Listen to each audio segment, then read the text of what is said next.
They signed everything over to my brother while I was helping pay off their mortgage. I thought it was just favoritism, until a forged signature showed up. That's when I stopped being the quiet one. My name is Elise Harland, and I'm 34 years old. It was a quiet Sunday in early April when I found out my family had hosted an entire celebration without me. I wasn't stalking anyone. I was just driving home from a freelance client meeting in Midlothian, heading north on Huguenot, when I passed my parents' house and saw it. Balloons tied to the mailbox, cars packed along the curb, a banner stretched across the front porch that read, "Celebrating Miles, 10 years of leadership at Harland & Co." I didn't hit the brakes. I just eased off the gas and kept rolling. I saw familiar faces, church folks, old neighbors, even one of Miles's college buddies. But not me, not even a mention. I parked 2 blocks away and sat there behind the wheel, staring at the laughter spilling out of a home I helped pay to renovate after the hurricane in 2016. What stung more than the exclusion was the fact that I wasn't shocked. I used to think it was a phase, being invisible, that maybe if I kept helping, kept showing up, kept doing the right thing, I'd eventually be seen. But over the past few years, I've realized something far colder. It wasn't an accident. It was a decision. I drove off before anyone noticed I'd been there. Back home, I pulled out a bin of old keepsakes from my hall closet, stuff I hadn't looked at in years. Report cards, ticket stubs, a yellowed envelope with Elise in my grandfather's handwriting. I wasn't ready to open it yet, but something in me had already started to shift. A slow, quiet burn that whispered, "You weren't forgotten. You were erased." The next evening, I was heating up leftover soup when my phone buzzed with an unfamiliar number. Normally, I would have ignored it, but something in me said, "Pick up." So I did. "Ms. Harland?" a man's voice asked. "This is Clayton Braddock. I used to handle your parents' estate planning." The name rang a bell. He'd been around during the old trust meetings years ago, back when things still felt somewhat fair. "I've been trying to reach you for a while," he continued, sounding uneasy. "We mailed you some paperwork 3 months ago. Certified. You never responded." My stomach tightened. "I didn't get anything." A short pause. "That's strange. It was addressed to your Richmond apartment." I hadn't moved, hadn't changed anything. He asked if I could come in the next day. "There are a few things you need to see for yourself," he said. Something about the way he said it felt urgent.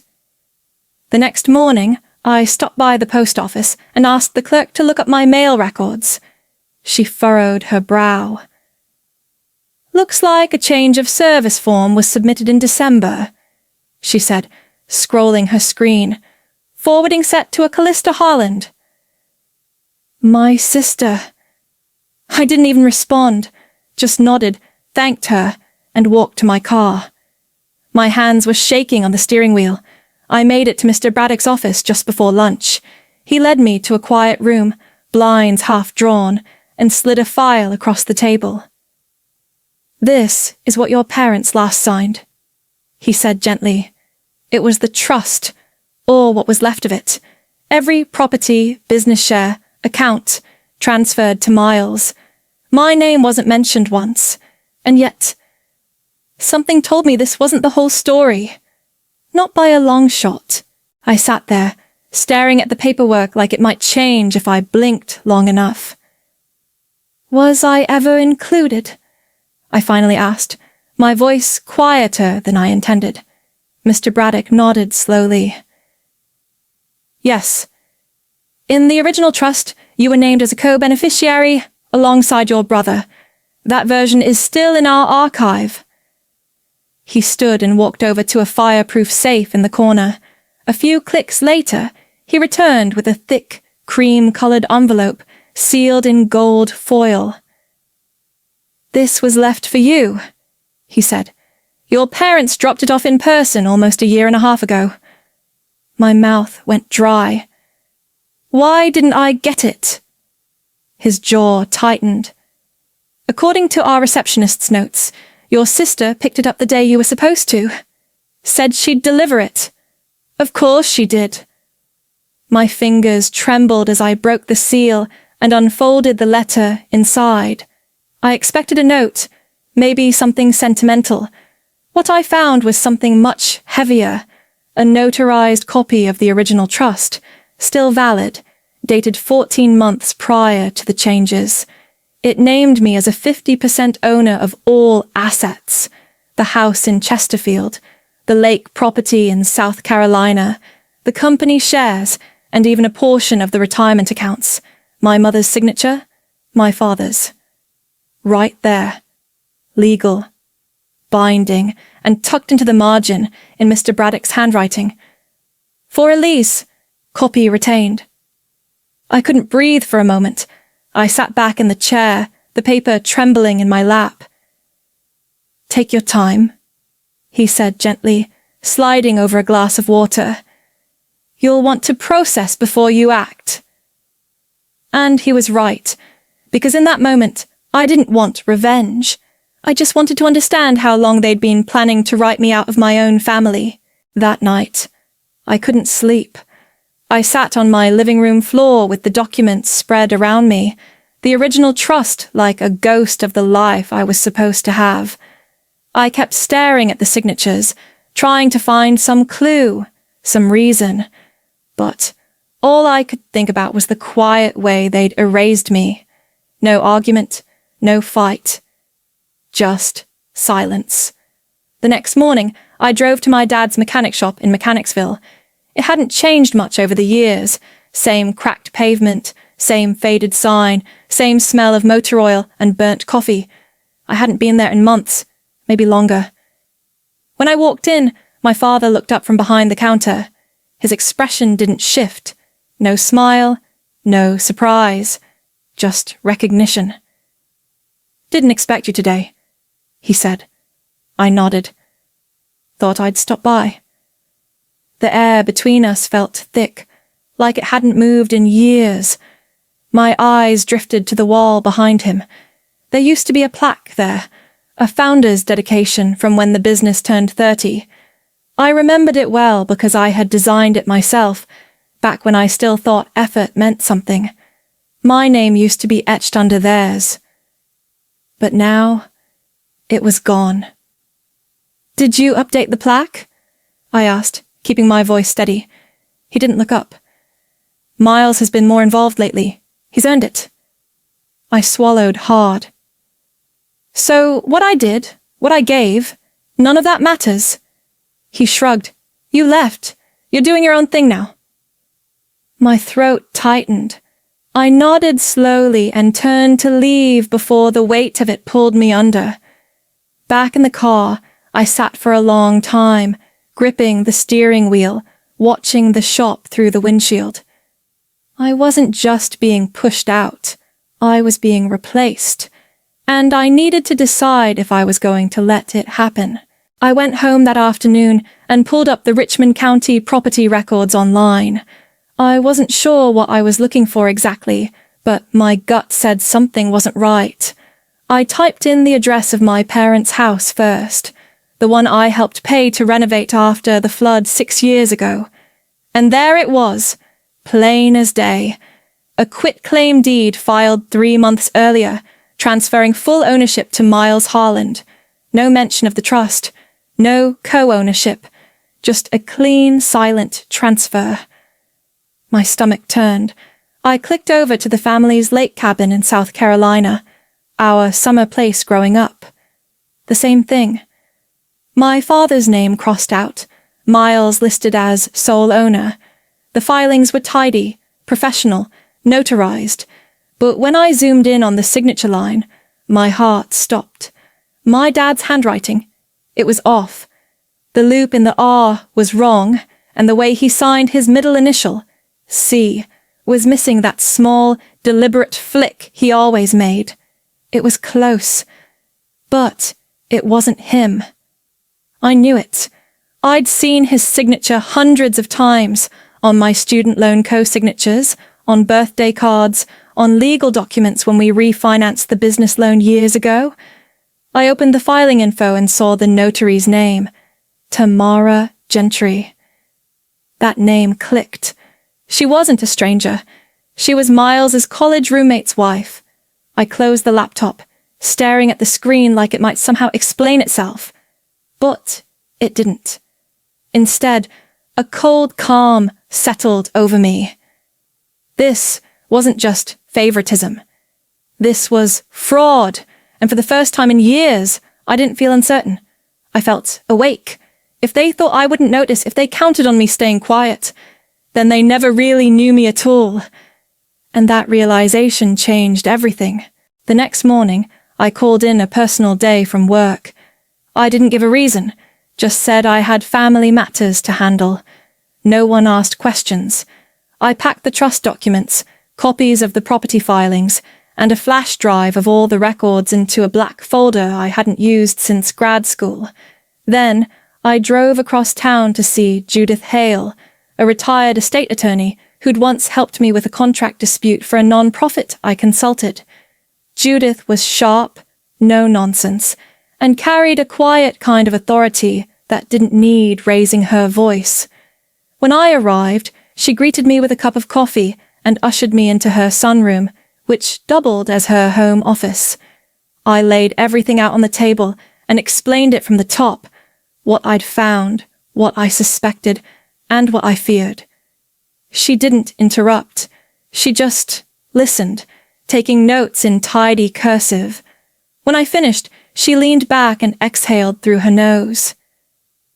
"That quitclaim deed smells fishy," she said. "And if that signature's a forgery, you might have grounds to challenge the entire transfer, especially if you're still legally recognized under the earlier trust." My hands clenched around my coffee mug. Would that mean I could stop them, reclaim their assets? "If we can prove intent to defraud," she nodded. "Yes. But it's going to require documentation, expert analysis, and a strong sense of resolve. This won't be easy, Elise." I nodded. "I don't need easy. I need fair." She gave a tight smile. "Good, because from what I'm seeing here, they counted on you not fighting back. They played quiet, subtle, but if you're willing to speak up, legally and publicly, you've got a real shot at turning this around." And in that moment, I decided I was ready. I wasn't just going to fight. I was going to win. That Friday, I picked up the notarized report from the handwriting analyst Judith recommended. It was clear and blunt. No fluff, no guessing. The signature on the quitclaim deed exhibits notable inconsistencies and is unlikely to have been executed by Ronald C. Harland. I read that sentence 3 times. Then, I slid the report into my folder, alongside copies of the original trust, the revised version that erased me, and the deed transfers to Miles. I labeled the folder Harland Case Active and uploaded every single file to a secured cloud drive. I wasn't taking chances. That evening, I sat at my kitchen table with a cheap glass of wine and stared at a photo I hadn't looked at in years. Me, Miles, and our parents standing on the dock at the lake house. I was holding the family dog. Miles had an arm around Mom. My smile looked real back then. Not forced, not wary, just hopeful. I thought about burning the photo, but instead, I flipped it over and wrote one sentence on the back. Not forgotten. Just quiet. For now. Then I slid it into my journal. That night, I drafted an email to Miles. Short, calm, professional. "I'm aware of the quitclaim filings and the recent trust amendments. I have legal documentation supporting my inclusion as a co-beneficiary and concerns regarding possible forgery. You and I both know this isn't how Dad raised us to do business. I suggest we meet to discuss next steps before lawyers become necessary." I didn't send it yet, not because I was scared, but because I wanted to make sure my next move would be the one that shifted the board for good. And something in my gut told me that time, finally, was on my side. Sunday came with a clear sky and air that felt too calm for what I was about to do. I dressed simple. No makeup, navy blouse, slacks, low heels. Not to impress, just to feel steady. I drove to my parents' house in Chesterfield for the first time in nearly a year, clutching the folder on my passenger seat like a lifeline. The driveway was packed. Church friends, neighbors, probably a few of Miles's business buddies. The banner across the porch read, "Honoring Miles Harland, Legacy Leader of Harland and Company." Legacy Leader. I parked a block away, walked in through the side gate, and made my way around the back, like I used to when I was late for Sunday dinner. Inside, the air smelled like rosemary chicken and rose air freshener. Familiar, yet off. Mom was in the kitchen, smiling like she was hosting a wedding. She saw me and blinked. "Elise, what a surprise." "I saw the banner," I said evenly. "Thought I'd come say hello." She smiled, too wide. "You should have called." "Would I have been invited if I had?" I asked, voice soft but direct. She didn't answer. Instead, she gestured toward the living room, where Miles stood laughing with guests. He looked polished, blue blazer, gold cufflinks, confident as ever. I waited until dessert, until everyone was seated and comfortable, then stood up and placed my folder on the buffet table. "I won't take long," I said, "but I have a few things to clarify, publicly." The room fell quiet. Miles turned, that smile twitching. "This isn't the place, Elise." "That's funny," I replied, "because you didn't seem concerned about the setting when you signed away what wasn't yours." I opened the folder, pulled out the original trust, and let the truth speak for itself. The room stopped breathing. And for once, so did he. You could have heard a pin drop. No one moved. No one spoke. I held up the notarized trust document, my name clear as day beside Miles, and laid it gently on the table. Then came the handwriting analysis, followed by the property filings, and finally, a copy of the deed with the suspect's signature. "This," I said slowly, "is what was done without my knowledge, and more importantly, without my consent." Miles chuckled, a nervous, brittle sound. "Come on, Elise. You're making this dramatic. It's not what it looks like." I met his eyes. "Then, explain how a notary connected to your wife's college friend certified a signature while Dad was in the ICU recovering from a stroke." Murmurs stirred around the room. My mother stood now, pale and quiet. My father, who'd been sitting in his recliner with arms folded, looked away. "You're twisting things," Miles said, voice rising. "That trust was outdated. We were told—" "By who?" I cut in. "Because your lawyer certainly never reached out, and the estate's own records confirm my inclusion is still legally binding." I could feel my heart pounding, but my voice stayed calm, not sharp, just firm.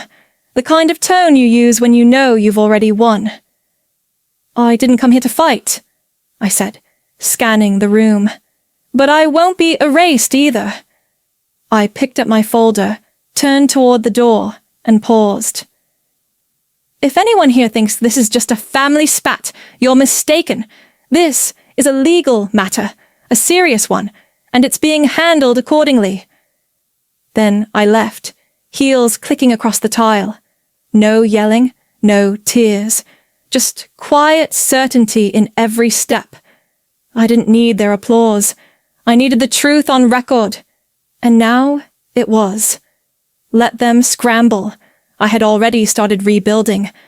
The next few weeks were a blur of meetings, notarizations, and emails with Judith, my attorney. She moved fast, filing a formal injunction to freeze the estate transfers, pulling bank records, and subpoenaing communication logs between Miles and the notary. Meanwhile, word got around the family faster than wildfire. Cousins I hadn't spoken to in years were suddenly calling, texting, asking if it was true. Some offered sympathy, others asked if I was really taking it that far. I didn't bother explaining. Let the documents speak for themselves. One afternoon, while I was reviewing paperwork at a cafe near downtown Richmond, my mom showed up. No call, no warning. Just walked in and sat down across from me like nothing had happened. "We never meant for things to get this bad," she started, her voice low, rehearsed. "You should have come to us first." I didn't look up right away. "I did, years ago. Every time I helped with the house, the business, the bills, I came to you when I gave without question." Her eyes filled with tears, but I felt nothing. Not rage, not warmth, just a calm I hadn't known before. "Your father's health is declining," she whispered. "We're under a lot of stress." "Then maybe you shouldn't have added fraud to the pile," I replied softly. "I'm not doing this to hurt you, Mom. I'm doing this because you made me choose between my dignity and your comfort." She reached across the table, but I pulled my hand back. Not with anger, with clarity.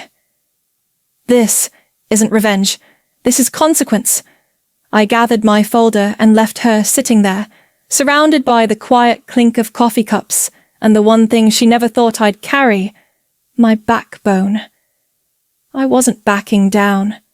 Not now. Not ever again. I didn't set out to be the one who shook the family tree, but sometimes silence lets the rot spread. And I had been quiet for too long. What started as heartbreak turned into clarity, and that clarity led to action. Taking back my voice, my share, and my worth wasn't about money. It was about being seen. For years, I gave without keeping score. I showed up, helped, stepped aside, and hoped one day it would be enough to earn their respect. But respect that has to be earned with silence is just control in disguise. I learned that the hard way. When I finally stood up, not with shouting, but with facts, everything shifted. Not overnight, and not without resistance, but enough to open a door I thought was locked forever. And maybe that's the message here. You don't have to scream to be heard. You just need to speak the truth, clearly, calmly, and without apology, especially to those who counted on your silence. So, if you've ever been overlooked, undervalued, or quietly erased from a story you helped build, this is your reminder. You still have the power to rewrite the ending. What about you? Have you ever stood up when no one expected it? Did your truth change anything? I'd love to hear it. Drop your story in the comments. I read everyone.